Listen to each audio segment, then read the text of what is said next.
All right, thank you. Hello, good evening. We are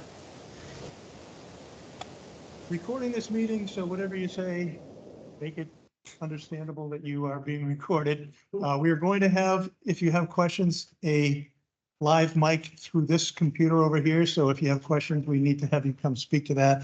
My name is Wayne Ives. I am the in-stream flow specialist for the state of New Hampshire's Department of Environmental Services. Tonight I have 4 people with our general program, including Joe. Could you come up and start the ball off at the lectern, so to speak, and introduce yourself? I was told to come up here and say, I'm Joe Schmidl. I'm the in-stream flow specialist with the program. And Ian? I'm Ian Cook, and I'm an in-stream flow technician. And also Nisa, who's busily There we go. fixing me. Hi, I'm Nisa Marks. I'm the watershed coordinator at DES. Part of my job is to be a quick point of contact for lake associations in the state on all sorts of topics, and also to represent lake interests in internal conversations within DES. So these 3 guys are Rivers guys, part of the in-stream flow program. And I'm a lakes voice that has been coordinating with them throughout the whole planning process. So a lot of the rivers questions will go to these 3, but as lakes concerns come up, those are some of the questions I can speak to, how those have been represented within DES through this process. I'm also running tech tonight. We've had a little bit of a challenge, so we have 2 computers to help make things comprehensible to people who are online. If you ask questions, I may bring the computer up to you so that the people who are online can hear the questions that are asked in the room. And to people online, if you would like to put your email in the chat, if you would like to receive follow-up information and emails throughout the rest of this process, you are welcome to. The people in the room did have that option on a sign-in sheet in the room. So there's an option online for that as well. Thank you. Okay, so this is an information meeting. It's in preparation for the public hearing that's coming up in a couple of weeks. So what I'm trying to do tonight is present all the information that is in the water management plan so that then you can delve into it with some context of what we've presented here tonight. So I will be describing the water management plan in some detail, specifically to the things that I think you guys are most interested in, which is the lake management and perhaps the water user management questions. So that's the focus of this. So this information meeting going to be an opportunity for questions. I thought I heard someone say that you couldn't ask questions. You will be able to ask questions. If it's pertinent to the moment right then maybe we should stop and make sure that everything is clear before we move on. But if it's not, maybe wait till later in the event and give those questions at that time. So again, this is in preparation for the public comment period. At that point, we will be coming back here and asking for any comments on the water management plan that you may have. So the schedule coming up is on June 20th, this same room, this same time, 6 p.m.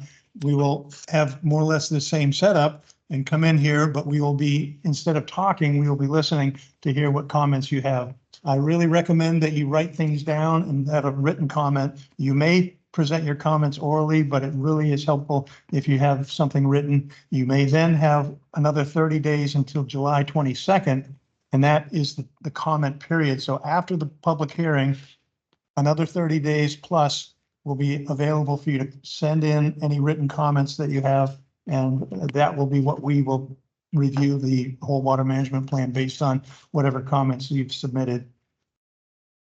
And then once we have gone through the review process of your comments, we will then address any issues that we feel need to have to be revised. And then it will go to the Commissioner of the Department of Environmental Services, and he will decide whether or not to adopt it based on our recommendation. So what is a water management plan?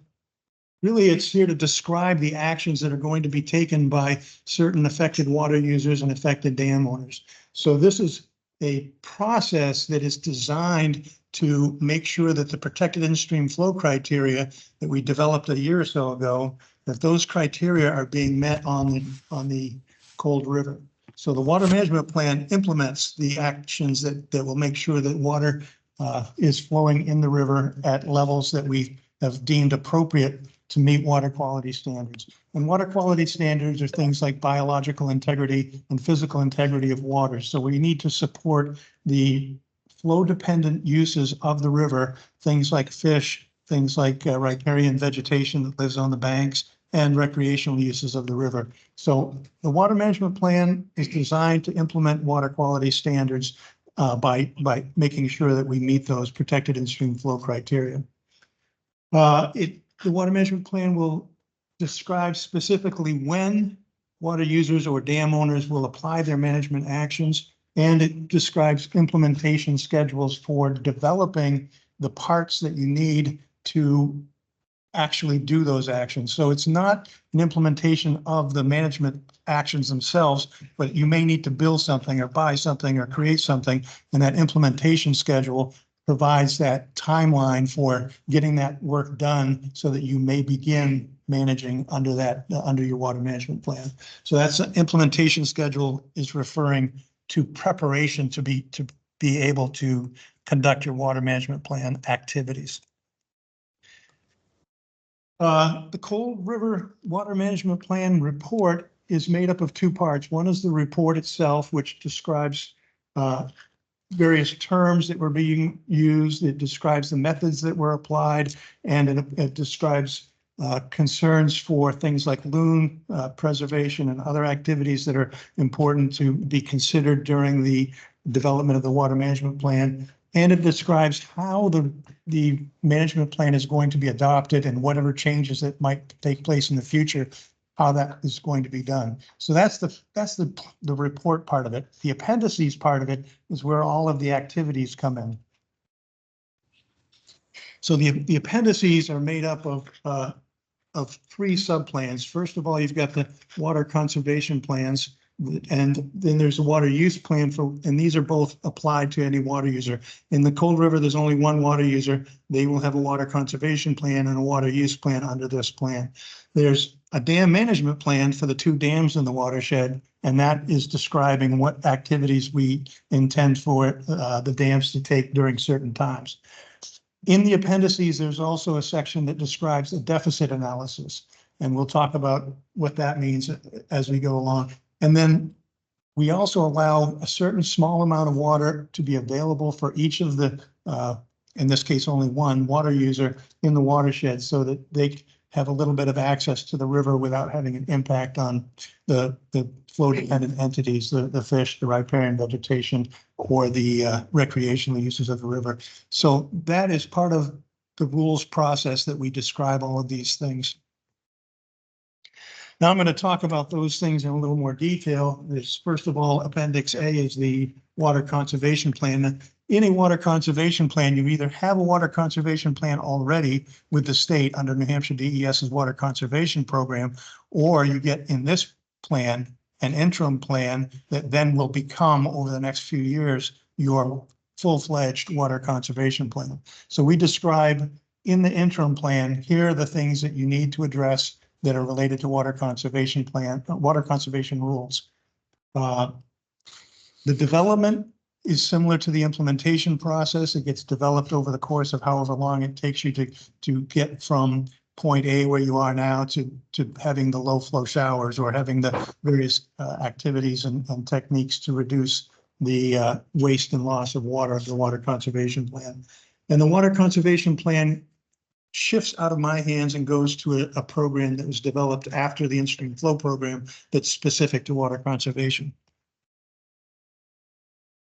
The second appendix is the water use plan for the water users in the watershed, and this describes how they will reduce their impact on stream flow. What activities will they take in order to not reduce stream flows when they are already very, very stressed because they're very low.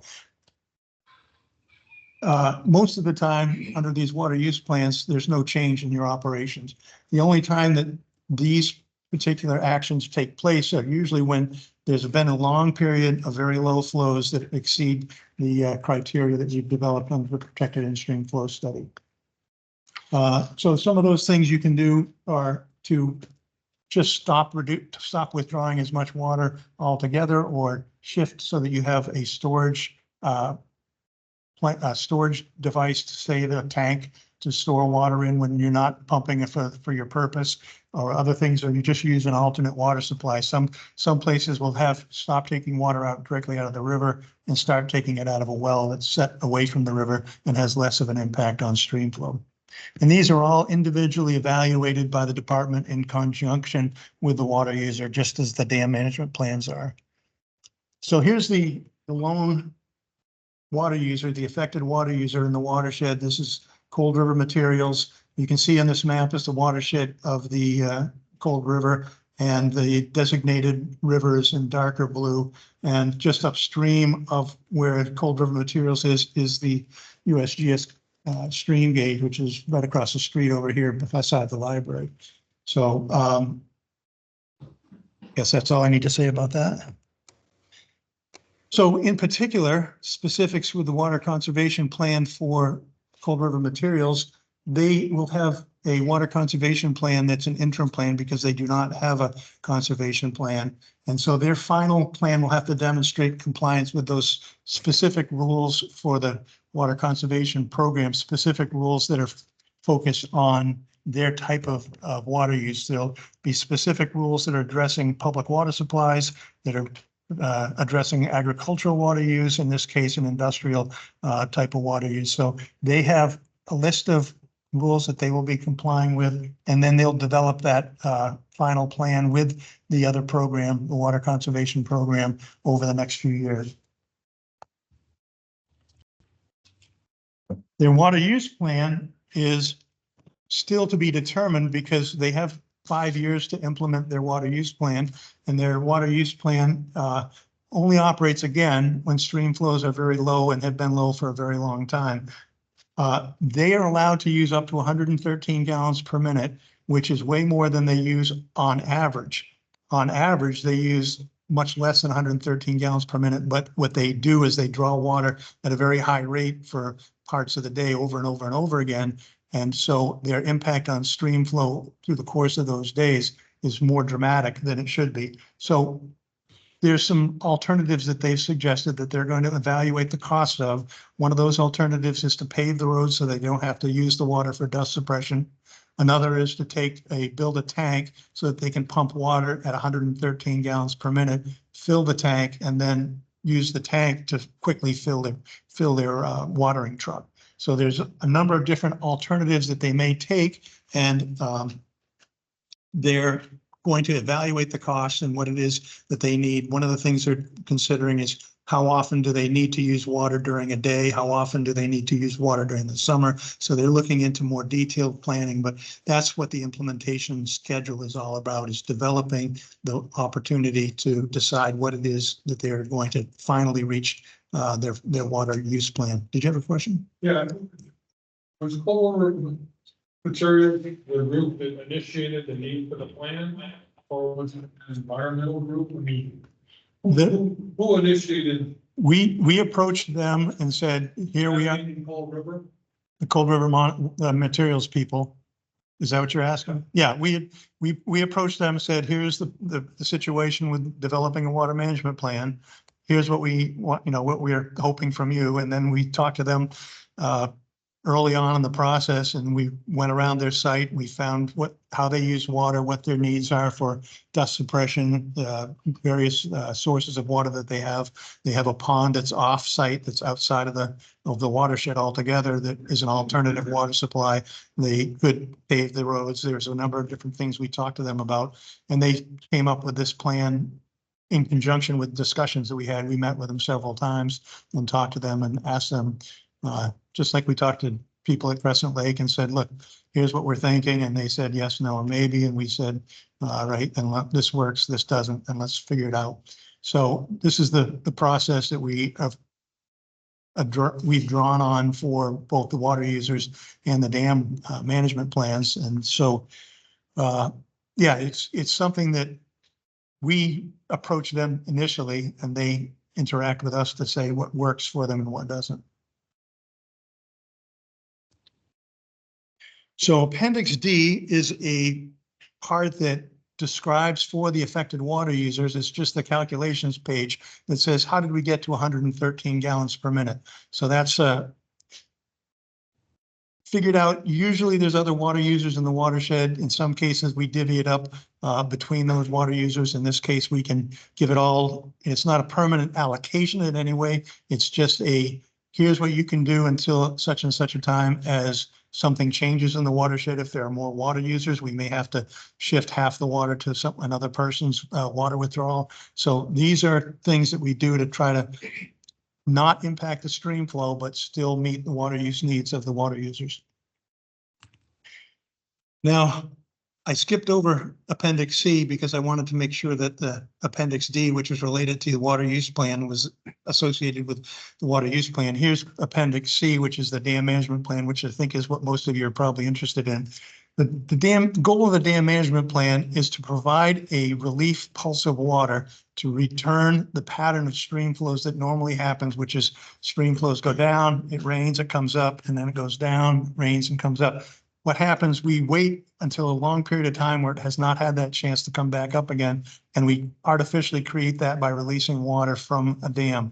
It's a 2-day, a 48-hour pulse that we use to interrupt that pattern that hasn't been maintained. So we've gone from up and down to being flat, flat, flat, flat.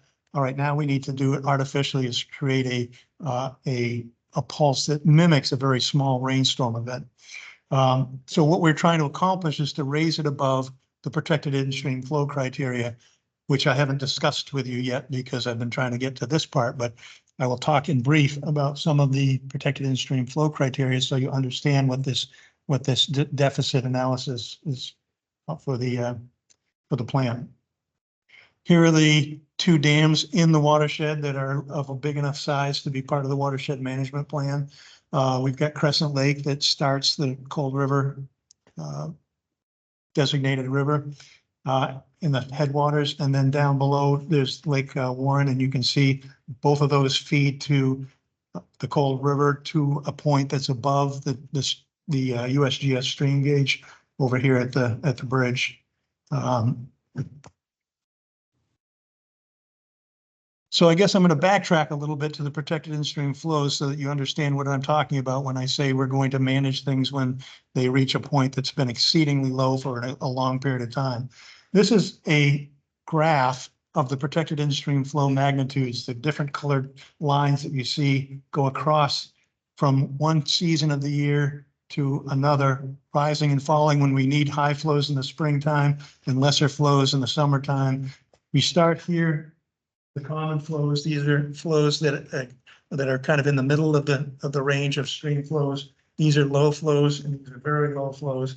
And as you can see up through this year, it's been pretty much a very wet year. We've always had, these are the daily average stream flows for the gauge that's right over here. And what it's showing you is that we've always had moderate flows or to higher than moderate flows, and we haven't really had any very low flows or any extremely low flows.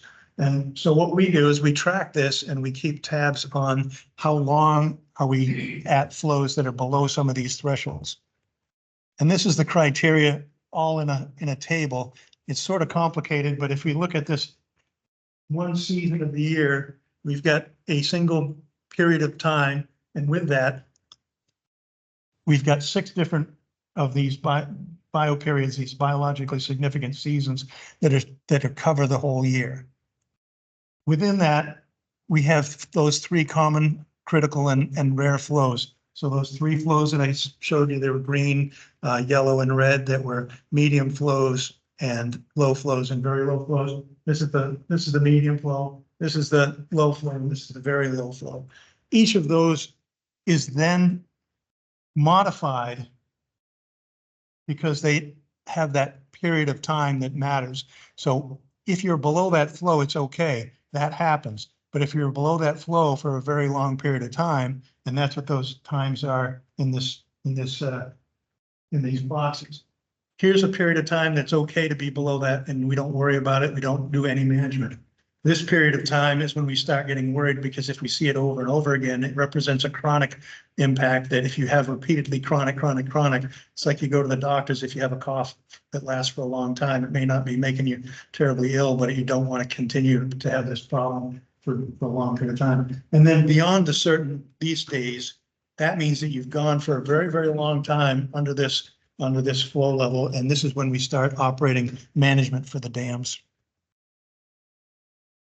And here's an example of it. We went back in history and we found that back in 2019 was the last time we would have applied dam management to the Cold River. And what you can see is here's the daily stream flows there, higher and doing the pattern that we like to see, but it reached a point where it got down below the very extremely low flow threshold, this red line. And you can see maybe there that in the center of that dot, there's pink, which is the chronic condition, and then there's red, which is which is what we call the catastrophic, or it's the acute condition.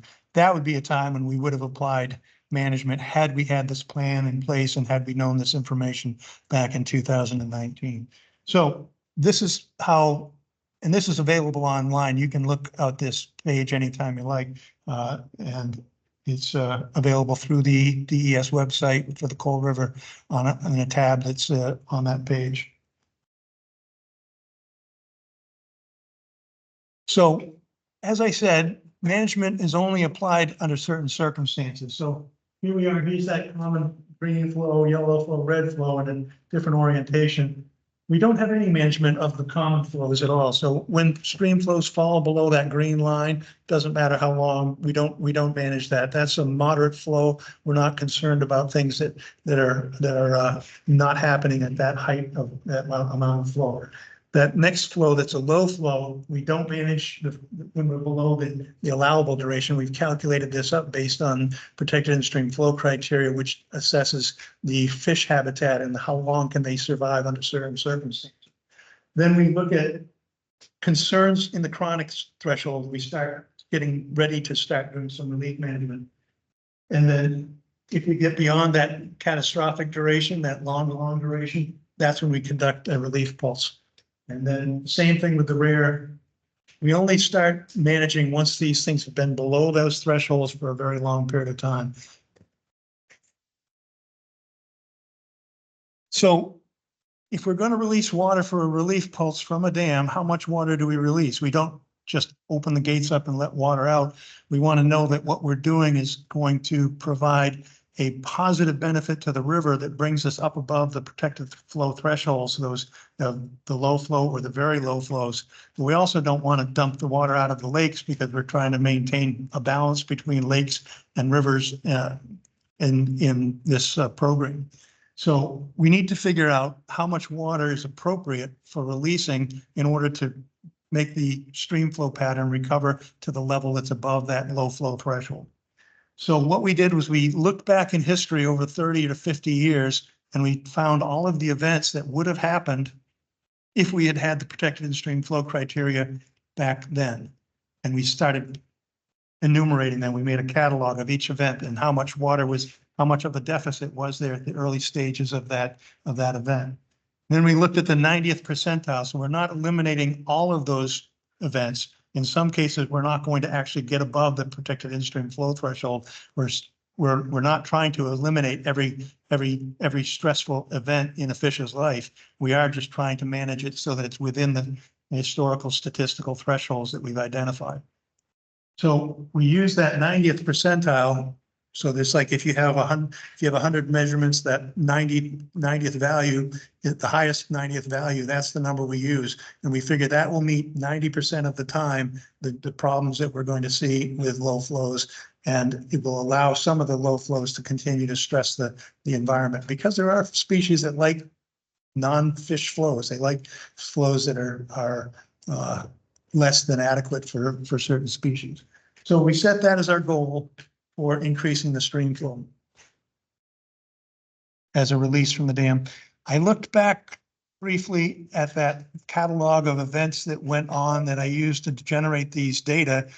I used more data than this, but I didn't take the time to go back further than 24 years figuring, I don't remember what happened 25 years ago, so I figured it was okay to stop at some point. But this is the number of times that there would have been a management event for dams over the last 24 years. And so you can see there's occasions here where you have one, sometimes in the summertime or the fall, you end up with two. Back here in 2001, 2, and 3, I don't know if you remember, there was a pretty long drought that occurred that was pretty stressful for a lot of conditions, and there would have been 3 events in 2 years and 2 events in one of the years. But for a good part of the time, nothing changes, so there's not any operations required. So what are we going to do here? Because we know that we want to release a certain amount of water, but it's something that we've conducted some tests on both the Crescent Lake and the Lake Warren dams. We did releases, and what we found was the conditions were very wet, and so that the response wasn't very responsive as far as a low flow condition. What we found on other rivers where we've been doing this for a while is if you release a pulse of water when it's fairly wet, that water will shoot right down the river and it'll get down to the gauge and it'll be pretty much the same thing. The stream flow will go over, it'll go up, it'll go over, it'll go down. But if you're in a dry condition, the water goes down the river. It doesn't shoot down the river anymore. It has to wind its way between more and more rocks, hot rocks. It evaporates a lot more. It might go into the bank a lot more. So we need to look at this in a more, I guess, site-specific manner on Crescent Lake and Lake Warren. So what does the dam management plan say then? It says that we're going to conduct release tests for at least 2 years.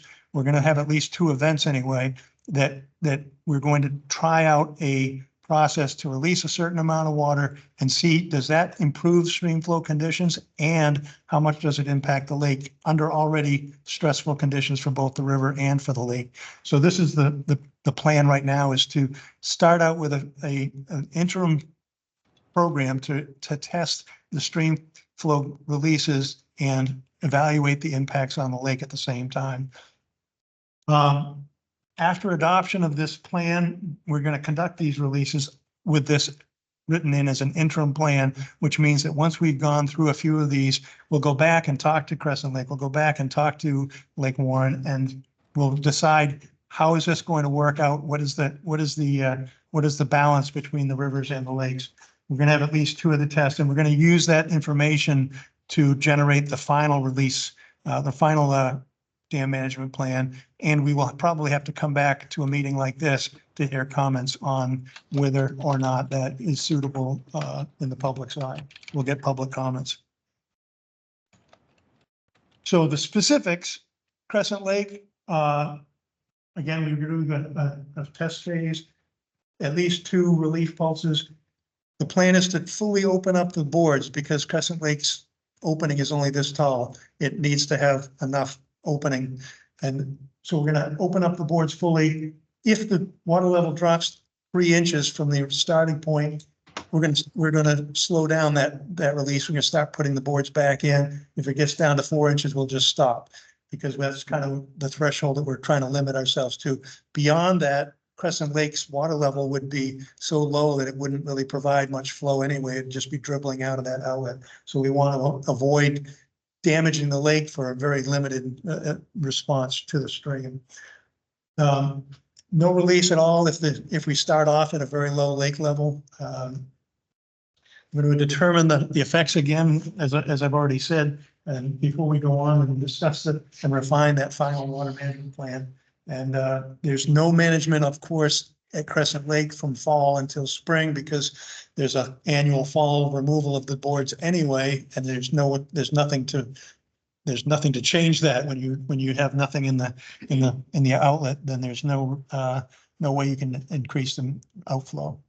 Just one more question.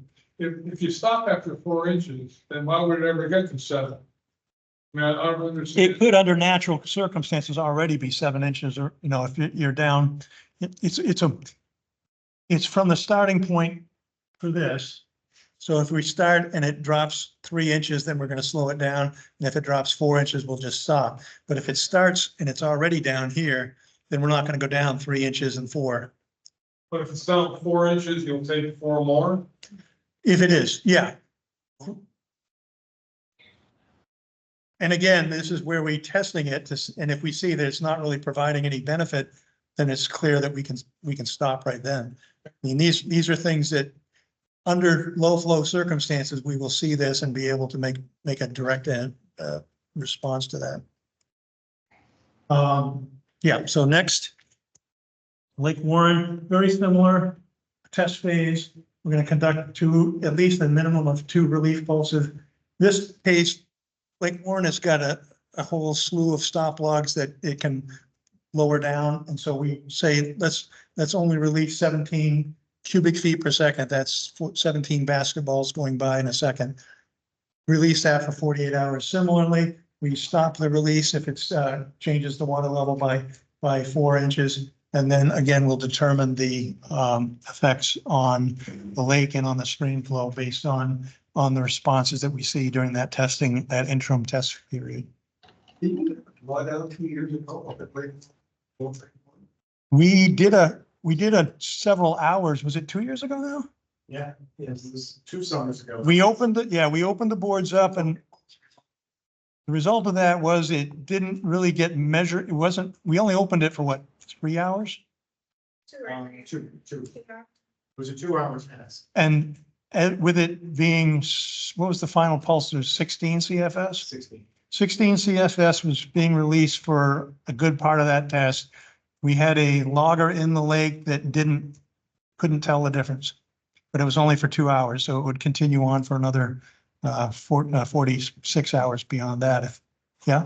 I'm just going to add in, with the good result we had from that test is we now know how much board to remove from the echo's getting, to remove from the gate. I don't have that In on order my screen anymore. a certain CFS. So, so now we know that, and I don't know what the numbers off the top of my head, but it was like 6 or 8 inches of boards was able to give us that flow rate. So that's the dam management plans, and it's largely saying that we are very concerned that the results that we did there showed us what we needed to know about how much water would pass through the dam, but it didn't show us how much impact would be on the stream flow down below that. And it didn't show us where the lake would be to begin with, because the lake was fairly high. And if the lake is in a drought condition, it may not start there. So it may be that the release that we were able to release from Crescent Lake wouldn't be as much water as it would be if the lake was down, several inches further. So this is the kind of stuff we want to evaluate before we start making, solid plans that may not be supported by real facts. So your plan would be this year, most likely 2 48-hour releases. If we had a low flow condition this summer, then we would certainly be willing to try to do that test condition to run that test. Right now, you can see how infrequently those events happen with that. So, I mean, it may be that we don't see one of these for quite a while. And if we had an opportunity, we should jump on it. But that's kind of if the water management plan gets adopted this year, then that's part of the plan. If it doesn't, then it would just be between you guys and me to decide whether or not we were to run that test opportunistically. Because there was, if I remember correctly, a requirement, I think, for you guys to do some repairs on the dam and reconstruction of the dam and raise the spillway, if I remember correctly. Lake Warren, is that what you mean? Yes. Lake Warren has some issues with being a higher hazard than it used to be. And, There are 2 issues with the dam. One is a set of safety issues. The second is a set of water flow issues that only apply under high flow. So they're looking at what happens to help protect. Is it 120 feet, 3 that's right there, that keeps getting washed out. So they're talking, the Dam Bureau is talking about installing, sort of like a culvert. Okay, you've got your dam, you've got Pine Cliff Road going out this way. coming over here and installing an area that at high flow, that water would be able to go out in a way that isn't washing out your road every time we're getting these big rainstorms. So that's dealing with high flow conditions, whereas what Wayne is talking about is dealing with low flow conditions. Does that help? Sort of. Because I don't know what we're gonna ultimately wind up doing to the dam to affect whatever it is you guys are looking to achieve. We don't know what we're gonna do yet. Because we haven't had the study yet, I don't believe. I mean, Mike, correct? This is our study year. Yeah, We raised and appropriated $70,000 and hired Du Bois King to do a very specific set of analysis to lead to more planning next year. There won't be any construction in the foreseeable future. But because the rules changed and the dam was reclassified recently as high hazard, it can't really stay the way it is for very long, maybe 5 or 10 years. So, Bob, you're right, we don't have the information we need to make any decisions about what we might change. Lots of things are being discussed over in Concord and in Alstead about bypass culverts and protecting that little corner of Pine Cliff Road that is underwater 3 times a year now. But no decisions have been made, no permits have been applied for. Right. No funding has been secured. We haven't asked these guys to cost share yet, but you can be sure as well. And FEMA also has a new, very generous grant program called High Hazard Dam Mitigation, something or other. It's got an acronym of about 60 letters long, but it's a huge bag of money and it's specific to this kind of problem. So we're very excited about the opportunity to do this work with somebody else's money when we finally figure out what we're doing. Also, I think to this question, if I'm correct, and Wayne, please speak up, the water management plan has provisions for revision when circumstances change. Yes, So if the dam, if the new, if the dam repairs needed to address the high hazard issue led to a completely different dam design, that would, potentially impact this and it would trigger that clause. in the in-stream flow rules, there are reopeners that are applicable to DES. If we see changes in the watershed, they're also available to a petitioner to say, we think this has changed enough so that we need to change the water management plan. That is available as a petition to the commissioner. Okay. So the last 2 appendices in the water management plan are for 2 weeks from now, when we have the comment period, we get comments in. One of them is just going to hold all the comments that we receive as raw comments. And the other will be a summary of, we have 10 comments that all said X, Y, and Z, and we have 1 comment that said this, and here's what how we respond to that. And then at some point we write, what did we change in the water management plan as a result of the comments? So these are placeholders at the moment that are just sitting there waiting for the comment period to fill. So this is kind of the summary of it. It's we're developing these water management plans to maintain water quality standards that are defined by the protected in-stream flow criteria. The water management plan designed to meet the protected in-stream flow criteria. So by developing the water management plan activities, we are meeting the water quality standards. It's kind of a stepwise process through the protected in-stream flow criteria that was defined specifically to meet biological and physical integrity of the stream. The department will be involved with this for many years. We've got these interim plans that are going to take a while to evaluate, but even so, in any case, we will be telling people ahead of time when we see the stream flows dropping and we see an imminent management event coming up. We will be notifying people and say, look, this is where we stand right now.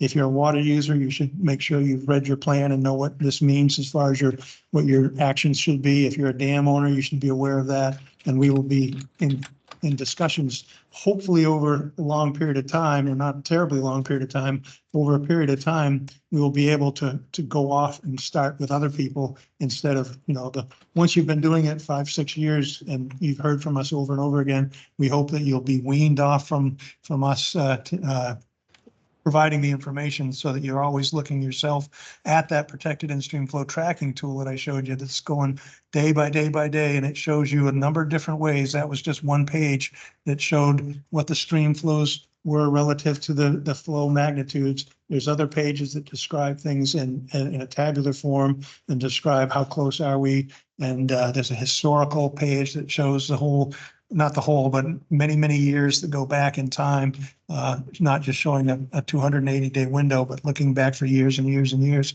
to show you how many events happened in the past. There's a number of different useful information on those tracking tools.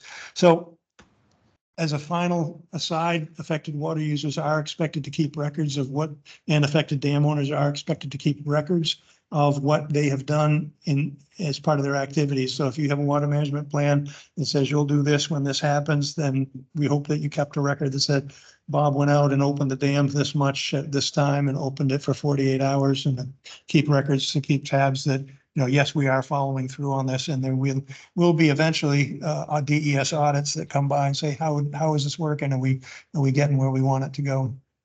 Well, Before we go to questions, can I make it so that we can operate teams so that people online can hear as we have questions back and forth? Absolutely. I can't mute from here for some reason. Yeah, that's what I'm gonna fix. Thank you for your patience. Pardon? Sorry. Hi, can I tell you I've been listening on a Zoom call, with a meeting? All right. No, Trying to make this, come on.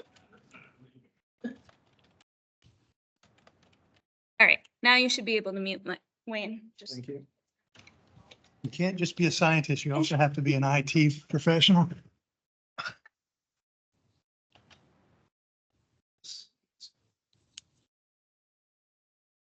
This presentation will be available online. In fact, the recording will be online, so that all the verbal as well as the documentation that I presented will be available. We have 2 questions online. The first is, please confirm that the Cold River Local Advisory Committee is no longer active. That is correct. It is currently not active. If anybody wants to be involved in the Cold River Local Advisory Committee, please reach out to us. We certainly would be delighted to have an active LAC again.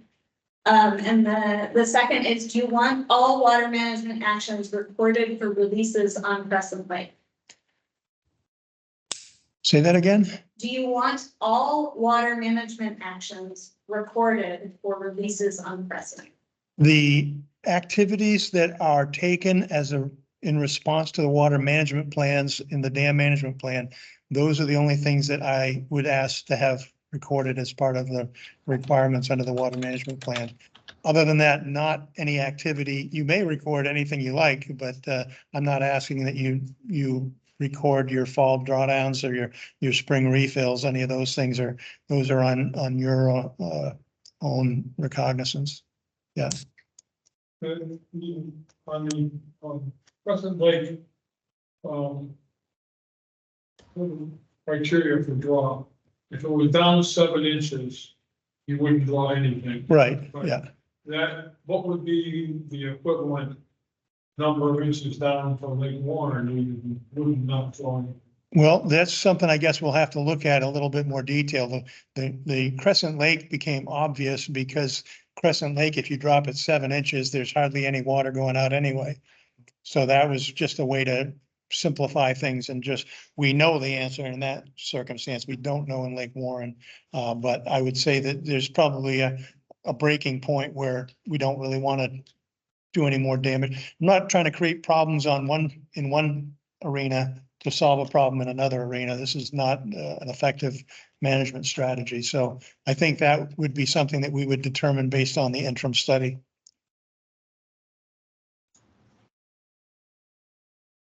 7 inches is gonna have an impact. Yeah, yeah, it's low.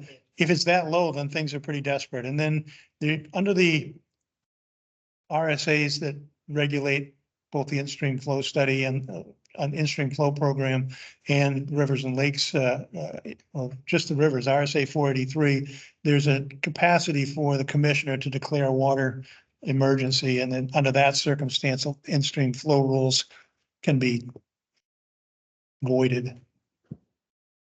There are also a variety of protections for lakes that are built into this evaluation process. So I believe our rules specify the interests of property owners, lake recreation, and the ecology of the lake, which also includes, for example, the water management plan includes protections during loon nesting season, that the water level won't change in such a way as loon's nests would be flooded.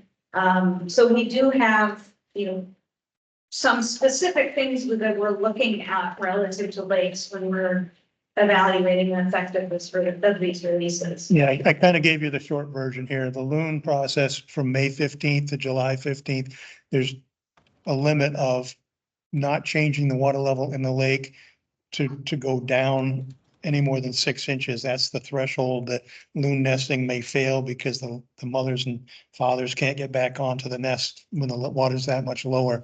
So if that's the case, then we wouldn't do a management plan either. Or if the level was at 5 inches and we knew it was going to drop down to 6 inches, we wouldn't do that either. We would just have to say the loons in this case are going to take precedence. Lake Warren, we do leaf watering, and there are probably about 15% of the lake has water that's maybe 8 inches deep. I've noticed that, yeah. And so when you go into those coves. Yeah, I mean, your kayak is almost hitting dirt. So if you drew 6 inches down, it'd be a mud hole. yeah. I should also note, so 2 pieces. One is 6 inches at the dam doesn't equate 6 inches at the opposite end of your shoreline. It distributes out across the lake. Second, as part of the data gathering process, we did what are called bathymetric surveys of the lake where we mapped the underwater topography and then, yeah, exactly. And then went out and looked specifically at the shoreline area. So that wetland area that's down at the far end of the lake. We looked at a couple places where there, that old rock wall that's a navigation hazard. We looked at the area with the floating vegetation mats. Like we went around the lake, you were very generous in taking us out, and helping us stage for the day.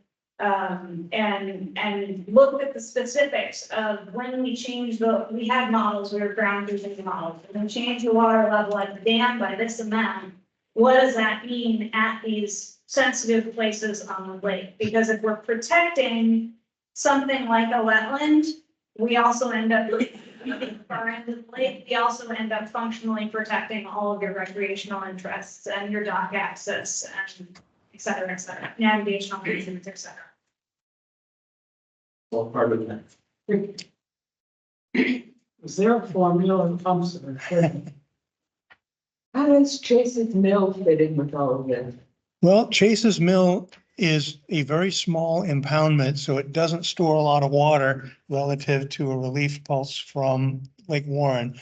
We've gonna have to look into it and watch that we expect that a release from Chase's Mill, didn't we do that during the release test? There was a comparison of the stream flow when you released it, how did it delay or how did it capture any water? But it's a tiny little impoundment, so it really doesn't affect the relief pulse enough to be a detriment. But we generally have a requirement that dams that are not part of the dam management plan process are required to pass the water. So if you did a slug of water coming from one dam, you didn't want it to slow down or be captured by a dam downstream, even if it's not part of the dam management plan. And that's a very, the way we determine what a dam that's affected by these rules are is based on the size of their surface area. If they have a 10 acres or larger, then they certainly have the storage to capture enough of a pulse that they would need to be managed during a relief pulse, but a small one, like I think that one's less than an acre. It's like sorry, it's an acre. So it's, It's pretty small. yeah, so it doesn't have the storage to really impede. It would slow it down for a moment, but it would just run over it. When I can speak a little more specifically, when we did our test at Lake Warren, we were releasing first at about 4 CFS. For that first 45 minutes an hour, we released at 4 CFS. The Chase's Mill filled in about 30 minutes and started coming over the dam. So just at that low flow rate, it really just attenuates the very first part of the release. And after that, it was a pass through. Yeah. And at 16 or 17 CFS, it's only gonna take. Didn't even minutes. notice it. Yeah. Did you have something? Yeah, mine was a pretty simple question. You know, when you talked about timelines where you have a load for so many days and then there was a third. Yeah. The 40, that's in days, right? Days, yeah. Yeah. So, yeah, we're doing all of this based on days. It's daily mean stream flow used to evaluate against duration in days and the water level the flow volumes in cubic feet per second and cubic feet per second per square mile. So it's normalized to a watershed area of 1 square mile.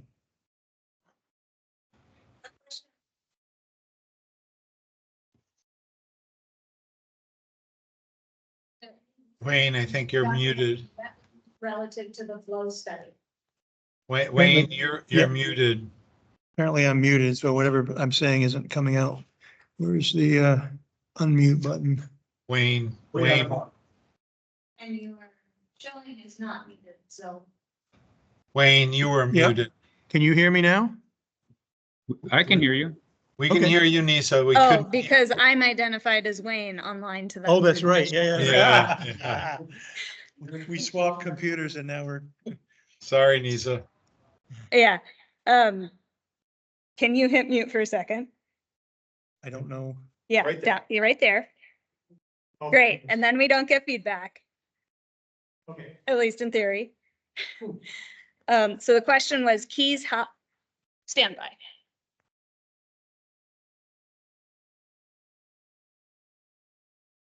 Now we shouldn't get feedback. Thank God for Nisa. No, I eliminated the volume.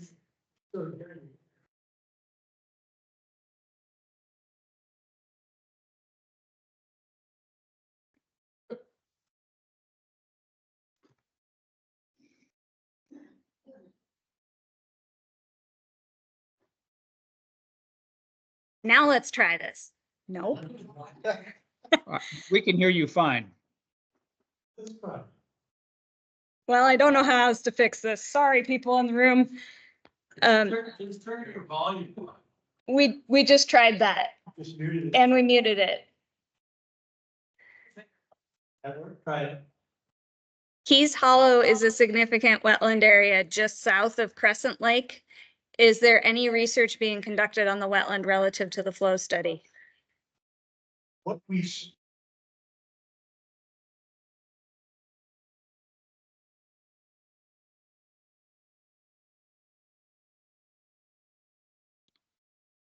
Who's speaking? I can't hear them.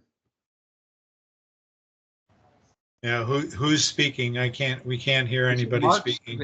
Is it Wayne Ives? He needs to unmute if it's him.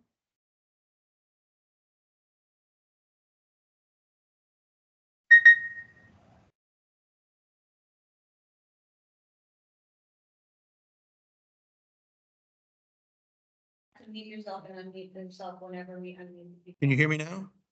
Yes. We Okay. can hear you now, Wayne.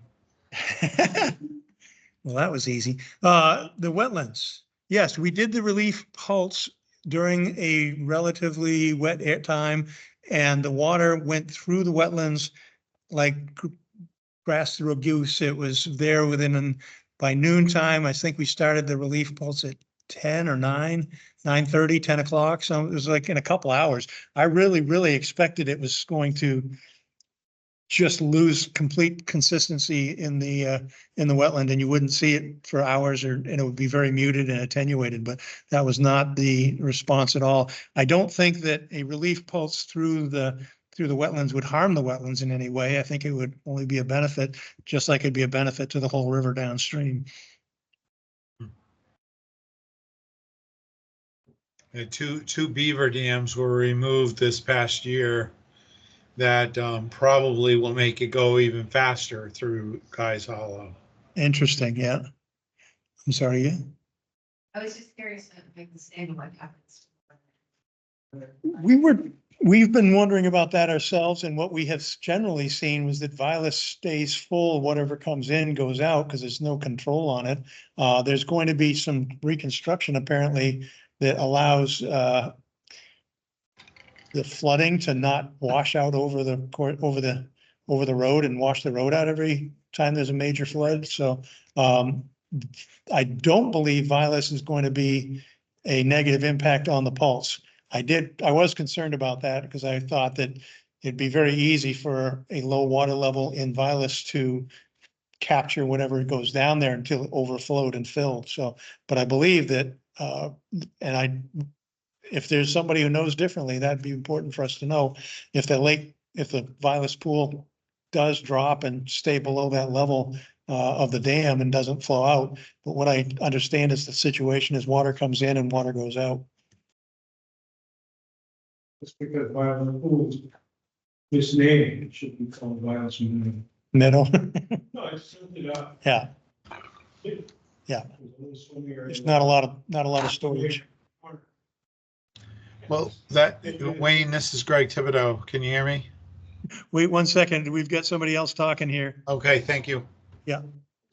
It's the town's responsibility. That's in the crosshairs of the DES dam here, and they have been very patient with us. We have a very long letter of deficiency. It's predicted that this dam will, in its turn, become classified as high hazard, perhaps as soon as 2024. The study is underway. We also convinced the taxpayers to fund a study of the Vilas dam this year, and that process has begun. We don't know where it will lead. That's sort of the point. Yeah. I understand. And then just to make it more complex, there's a big DOT effort to redesign that section of 123A, again, with somebody else's money, to make it function more like a spillway and less like a sacrificial fuse link to pass high water events. And that design process is not complete, but it's getting there. And as long as we keep talking to each other, then we'll be this brand. Bill's very good at showing up with vegans. It's great. Yeah, it's great for me. You can ignore my emails, but I got my money feet in your office. We have. Greg, we're ready. What question did you have? Yeah, I see some competing, topics here because of the high water flood events that occurred in July of 2021, 2023, and the frequency of those happening. So my goal, I would prefer to see Kai's Hollow store and be better at storing water to help mitigate the high water episodic events and prevent people, and provide public safety. But then we have this effort that's trying to maintain a flow level. And I'm not sure that the two efforts would always be in sync with each other. Well, I think that there's a timing issue with what you're talking about. There's things that relate to high flows and things that relate to low flows, but I don't think that they're necessarily mutually exclusive, but it would require people to be observant of that, as you have been, to say that those two things need to be managed not as separate events or separate conditions, but actually have to be managed together. Yeah, agreed.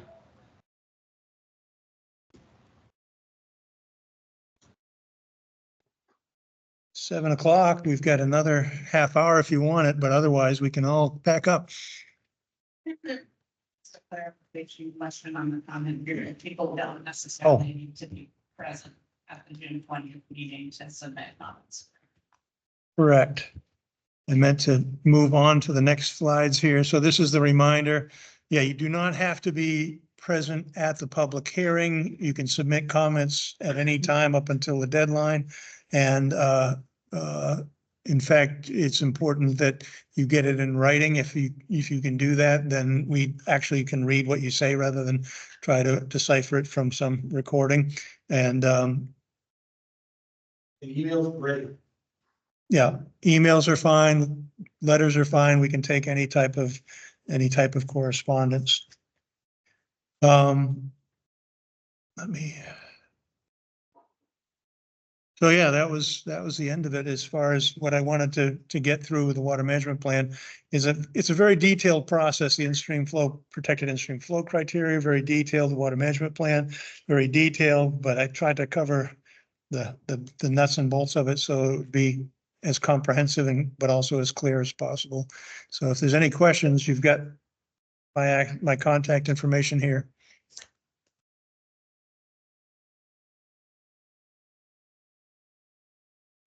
Yes, if you go to the in-stream flow program at DES website, there's a page, and under that page, there's a number of river names. One of them is the Cold. And you can use that access point to go to what the conditions are now, I believe, is some kind of a verbiage like that.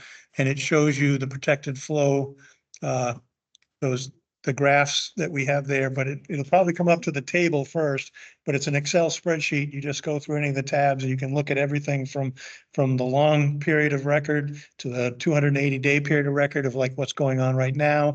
You can look at the whole calculations of everything that figures into those graphs and tables, and you can look at the protected in-stream flow criteria.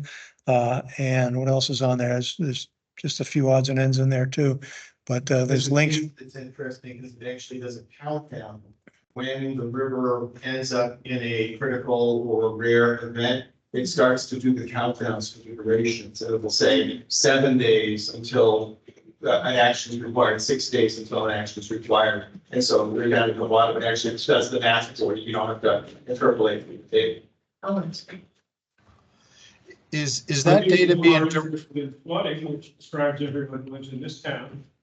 There is a way to teach that software to send you a text. Yes. And the water level gets through the text. You get to pick the text. Yes, the USGS Water Watch has a 5 minutes. Before an event. And it will send you an email every. Send you an email and text in the middle of the night. Or you can ask for it once a day. You can ask for it once a day. Yeah. Is there anybody else online? Yeah, I mean, that's the point, right? This is the emergency management side of it. That river data is a wonderful asset.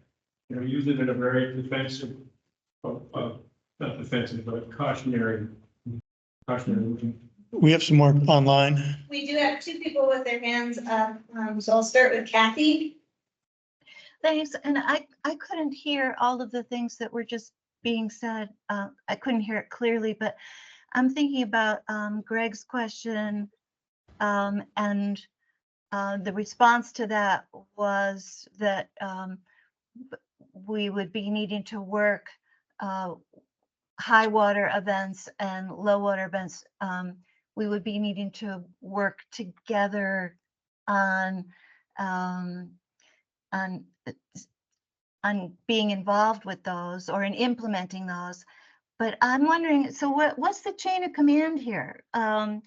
Would it go, was the speaker just saying that it would go through emergency management, or would it go through conservation commissions? How's this all gonna, how does this filter down to town government? I don't get it. I'm sorry. Yeah, I'm not sure myself. The high water issues have been less of a concern for me. We do have flow criteria that protect. They're a huge concern for us. Yeah, obviously, Alstead is got to be concerned with high flows all the time. It is something I think that would be one of those things where somebody And I'm not sure what the answer is to your question, which is like, who's going to take responsibility for running the combined issues, but I know that if you were to be trying to store water in a water body and it changes the in-stream flow program, then obviously the two programs would want to be working in cahoots to know what kind of balancing act you need to make that work at both ends, because the low flows want to pass water, the high flows want to hold water, but it doesn't mean that you can't do that. It just means that somebody's going to be paying attention to both concerns. I really don't know the answer to your question, because I know that the low flow issues are in my bailiwick, but I'm not sure who's going to leap in and grab the high flow issues. Okay, so what we're talking about here is an interim plan being approved, if I'm understanding the process correctly. And isn't that sort of an important piece before we give this the green light? The interim plan can go forward without any concern about the high flow issues, because it doesn't change the interim plan will be assessing the conditions as they are now.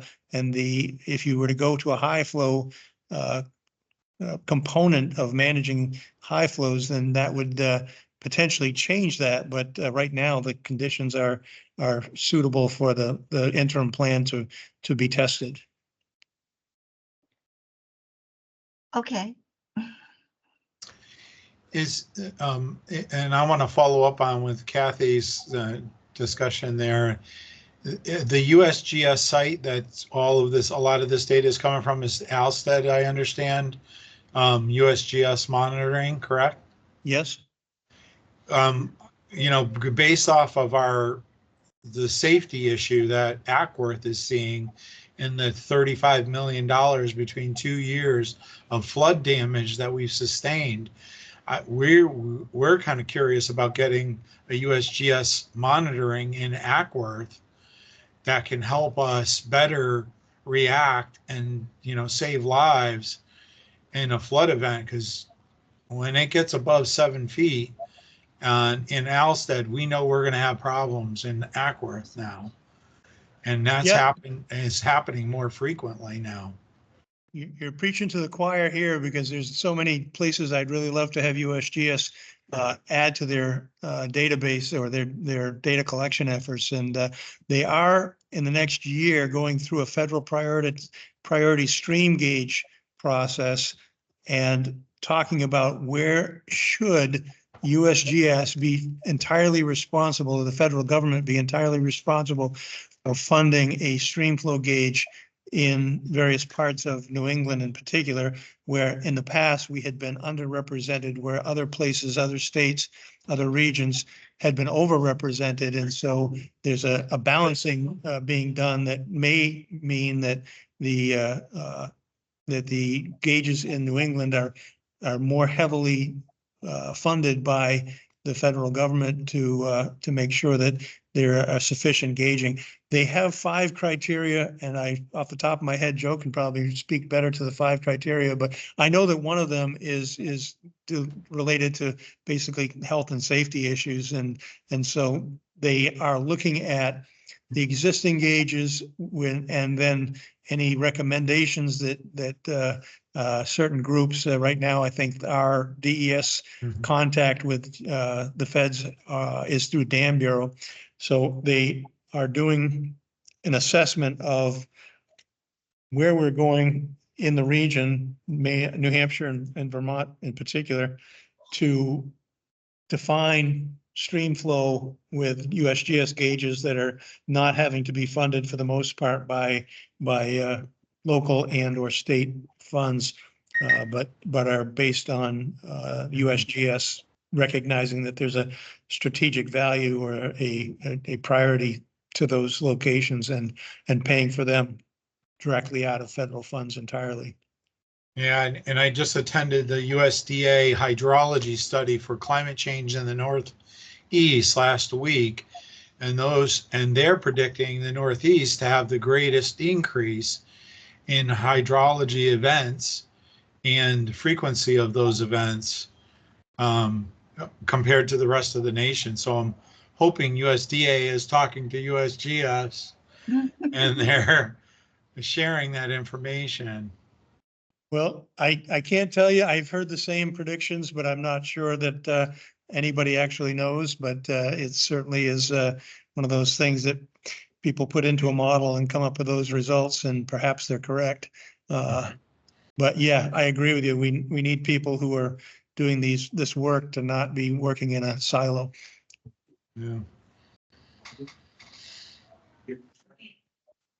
Well, Kathy, to answer your question about, I know we're going to start focusing on Kai's Hollow, and we will make it we will add public safety onto our list of criteria.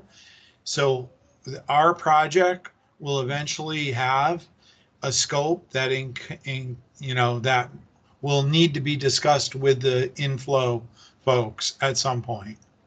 Mhm. I was going to chime in on the topic of getting more flow data. This is Joe Schmidl. I'm the instream flow specialist that works with Wayne.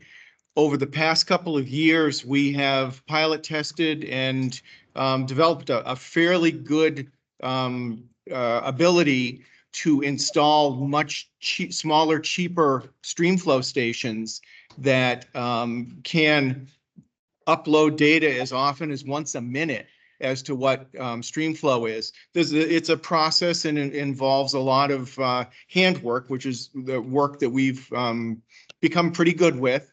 And we've got SOPs and stuff. We'd be glad to give you some advice if you're interested in getting that kind of stream level tracking done. We could certainly give you some technical advice on how to do it. Yeah, we would. Who is that was speaking again? This is Joe Schmidl. You can email Wayne and he can forward stuff to me. His email address is on the screen, I believe. Yeah, I have Wayne's email. Yeah. We're good. Great. Thank you. You're welcome.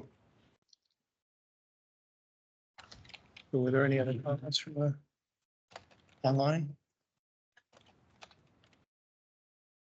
No one but? Okay.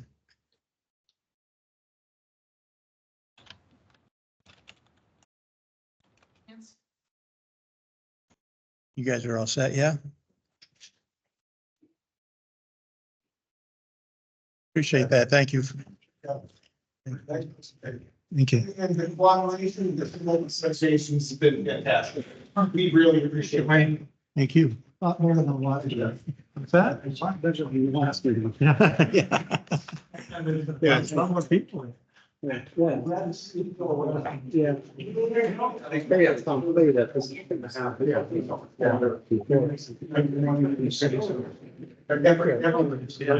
Very information. Thank you for your focus. That was good. It wasn't much because the lake was always so small.